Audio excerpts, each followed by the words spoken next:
नमस्कार मित्रांनो, मी सोमनाथ स्वागत करतो तुमचं अजून एका एक्सपोर्ट सारथीच्या या व्हिडिओमध्ये। तर मित्रांनो, या व्हिडिओमध्ये आपण एक इम्पॉर्टंट कन्सेप्ट क्लिअर करून घेणार आहोत, ती म्हणजे MRPची। तर मित्रांनो, आम्ही जेव्हा लेक्चर घेतो किंवा जेव्हा इंट्रोडक्टरी सेमिनार असतात आमचे, तेव्हा एक प्रश्न आम्हाला नक्की विचारतात लोक की इथं जर MRP एखाद्या प्रोडक्टची असेल आणि ते जर आपल्याला US मध्ये विकायचं असेल तर प्राइस कशी वर्कआउट होते। तर मित्रांनो, आपण एक एक्झाम्पल घेऊन जाऊया।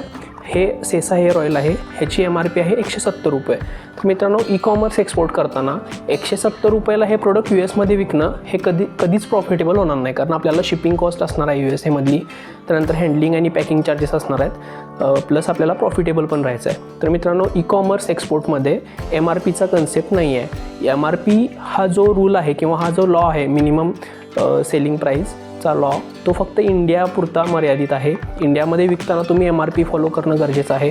जेव्हा तुम्ही एखादं प्रोडक्ट इंडियाच्या बाहेर एक्सपोर्ट करताय, सपोज USAला हे प्रोडक्ट एक्सपोर्ट करताय, तर तेव्हा MRPचा रूल लागू होत नाही किंवा तिथला बायर म्हणत नाही की बाबा इथं 170 MRP आहे तर तुम्हाला 170 रुपयाला दे।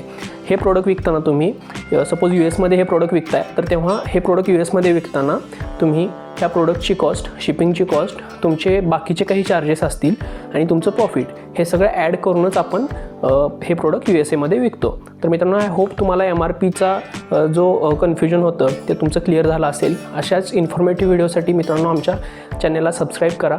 तर चला मित्रांनो, भेटू नेक्स्ट व्हिडिओमध्ये।